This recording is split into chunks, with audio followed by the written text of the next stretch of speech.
Hi hello സ്നേഹക്കൂട്ടിൻ്റെ എല്ലാ പ്രിയപ്പെട്ട പ്രേക്ഷകർക്കും മെട്രോ സ്റ്റാറിലേക്ക് സ്വാഗതം. അങ്ങനെ ഒടുവിൽ പാറുവിൻ്റെയും വിശ്വജിത്തിൻ്റെയും ആഗ്രഹം പോലെ തന്നെ വിവാഹം കഴിഞ്ഞ് വിശ്വജിത്ത് തന്നെ പല്ലവിയെയും സേതുവിനെയും ഭക്ഷണം കഴിക്കാനായിട്ട് വിളിച്ചിട്ടുണ്ട്. പാറുള്ള കാര്യം അറിയത്തില്ല. ഇനി എന്തൊക്കെയായിരിക്കും സംഭവിക്കുക, ഈ സത്യം അറിഞ്ഞു കഴിഞ്ഞാൽ ഇനി എന്തൊക്കെ നടക്കുമെന്ന് നമുക്ക് നോക്കാം. അതിന് മുൻപ് ആദ്യമായിട്ടാണ് ഈ ചാനൽ കാണുന്നതെങ്കിൽ തീർച്ചയായിട്ടും സബ്സ്ക്രൈബ് ചെയ്യുക. അപ്പോൾ ഞങ്ങളുടെ പുതിയ സീരിയൽ റിവ്യൂ വീഡിയോസ് എല്ലാം നിങ്ങൾക്ക് ലഭിക്കുന്നതായിരിക്കും. അങ്ങനെ വിശ്വജിത്ത് പല്ലവിയെയും സേതുവിനെയും ഭക്ഷണം കഴിക്കാൻ വേണ്ടിയിട്ട് ഒരു ഹോട്ടലിലേക്ക് വിളിച്ചു. അങ്ങനെ പല്ലവിയും സേതുവും കൂടി വരുമ്പോൾ പാറുവും കൂടെ നിൽക്കുന്നത് കണ്ടു. ഉടനെ തന്നെ പല്ലവി ഓടി വന്ന് പാറുവിനോട് ദേഷ്യപ്പെടുവാണ്. നീ എന്താ പാറു ഇവിടെ നിൽക്കുന്നേ? നീ വീട്ടിൽ പോയില്ലേ? നിന്നോട് ആരാ പറഞ്ഞു ഇവിടെ വന്ന് നിൽക്കാനായിട്ട് എന്നൊക്കെ പറഞ്ഞ് ദേഷ്യപ്പെട്ടപ്പോൾ വിശ്വ പറയുവാണ്, ചേച്ചി ഞാനാ പാറുവിനെ വിളിച്ചു നിർത്തിയത്, ഭക്ഷണം കഴിച്ചിട്ട് പോയാൽ മതി എന്ന് ഞാനാ പിടിച്ചു നിർത്തിയത്. എന്തായാലും നമ്മളെല്ലാവരും വന്നതല്ലേ, ഭക്ഷണം കഴിച്ചിട്ട് പോകാമെന്ന് വിശ്വ പറഞ്ഞപ്പോൾ ശരി ആയിക്കോട്ടെ എന്ന് പല്ലവിയും പറഞ്ഞു. പല്ലവിക്ക് ഇന്ന് പാറുവിന് ഇന്ന് അങ്ങ് അമേരിക്കയിൽ പോകാനുള്ളതാണെന്ന് കൂടി ഒന്നുകൂടി പല്ലവി ഓർമ്മപ്പെടുത്തി. അവരെല്ലാവരും കൂടി സദ്യ കഴിക്കാനായിട്ട് ഇരിക്കുവാണ്. ഉടനെ തന്നെ പല്ലവി വിശ്വയോട് ചോദിക്കുവാണ്, ഇന്നെന്താ സദ്യ തന്നെ ഓർഡർ ചെയ്തേ? വേറെ എന്തെങ്കിലും ഭക്ഷണം ചെയ്യാൻ പാടില്ലായിരുന്നോ? ഇല്ല ചേച്ചി, ഞങ്ങൾ ഇന്ന് സദ്യ ഓർഡർ ചെയ്യാമെന്ന് ഞാൻ വിചാരിച്ചു. ഇന്ന് സ്പെഷ്യൽ അല്ലേ, അതുകൊണ്ട് സദ്യ ഓർഡർ ചെയ്യാമെന്ന് വിചാരിച്ചു. അതിന് മാത്രമല്ല ഇന്ന് വേറൊരു സ്പെഷ്യൽ ഡേ ആണ്, അത് പാറു തന്നെ പറയും. എന്തായാലും നിങ്ങൾ ഭക്ഷണം കഴിച്ചിട്ട് പറയാമെന്ന് പറഞ്ഞു. അങ്ങനെ അവർ ആസ്വദിച്ച് കഴിക്കുകയാണ്.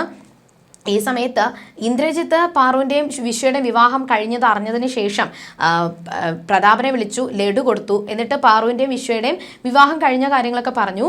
മാത്രമല്ല ഇതെനിക്ക് കിട്ടിയ തുറുപ്പുചീട്ടാണെന്നും ഈ ഒരു തുറുപ്പുചീട്ട് വെച്ച് തന്നെ ഞാൻ പല്ലവിയെ വീഴ്ത്തും, പല്ലവിയെ ഞാൻ എൻ്റെ അടുത്തേക്ക് കൊണ്ടുവരും എന്ന് പ്രതാപനോടും പറഞ്ഞു.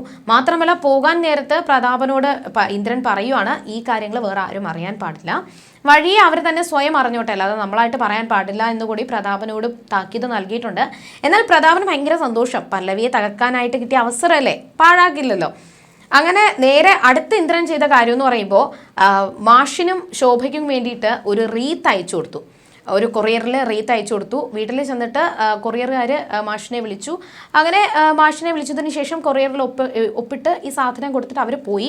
പിന്നാലെ ശോഭയും മാഷും തുറന്നു നോക്കിയപ്പോഴാണ് റീത്താണ്.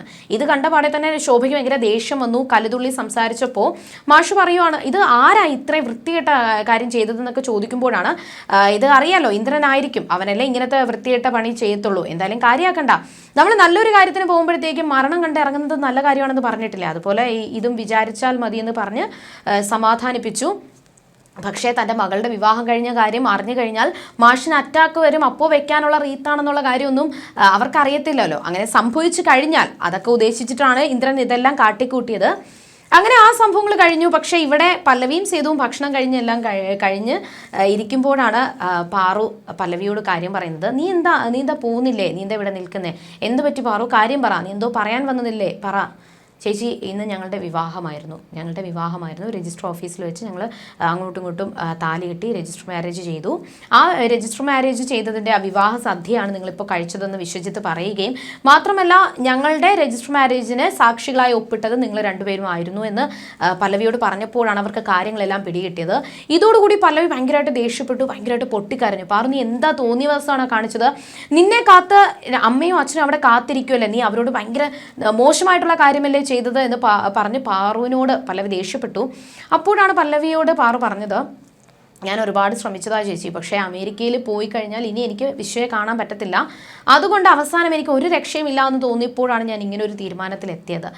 പക്ഷേ എനിക്ക് അമ്മയും വേണം, എനിക്ക് എൻ്റെ വീട്ടുകാരെയും വേണം, ഒപ്പം തന്നെ എനിക്ക് വിശ്വയും വേണം, രണ്ടുപേരെയും കളയാൻ പറ്റത്തില്ല. എന്നാൽ നീ ചെയ്തത് ഭയങ്കര മോശമായിട്ടുള്ള കാര്യമാണെന്ന് പറഞ്ഞ് പല്ലവി ദേഷ്യപ്പെട്ടു.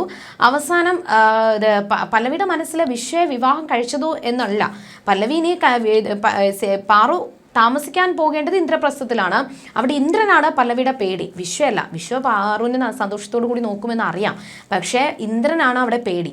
അതുകൊണ്ട് തന്നെ മാക്സിമം അങ്ങോട്ടേക്ക് പോകണ്ട എന്നുള്ള രീതിയിൽ തന്നെ പല്ലവി പറഞ്ഞു. പക്ഷേ ഇത് ചേച്ചിയെ ഉപദ്രവിച്ചതിനും കൂടിയുള്ള ഒരു തിരിച്ചടിയാണെന്നും ഞാൻ അവിടെ ചെന്നതിന് ശേഷം ഇന്ദ്രനെ ഞാനൊരു പാഠം പഠിപ്പിക്കും എന്നൊരു വാശിയിലാണ് പാറു.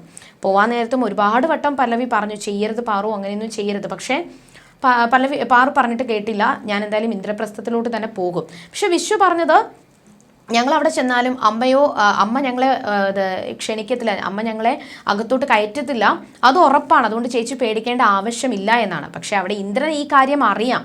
ഇന്ദ്രൻ അവരെ അകത്ത് കയറ്റാനായിട്ടുള്ള പല പണികളും ചെയ്തു കൂട്ടും. അതറിയാതെയാണ് പാറുവും വിശ്വയും കൂടി നേരെ ഇന്ദ്രപ്രസ്ഥത്തിലോട്ട് പോകുന്നത്. അവർക്കിനി എന്താകും, അല്ലെങ്കിൽ അവർക്ക് ദൈവമേ എന്തെങ്കിലും ആപത്ത് സംഭവിക്കുമോ എന്നുള്ളൊരു പേടിയിലാണ് പല്ലവി. ഇനി എന്തൊക്കെ സംഭവിക്കും, കഥ ഇനി ഏത് രീതിയിലായിരിക്കും മുന്നോട്ട് പോകുന്നത് എന്ന് നമുക്ക് വരുന്ന എപ്പിസോഡുകളിൽ കാണാം. അതുവരേക്കും ബൈ.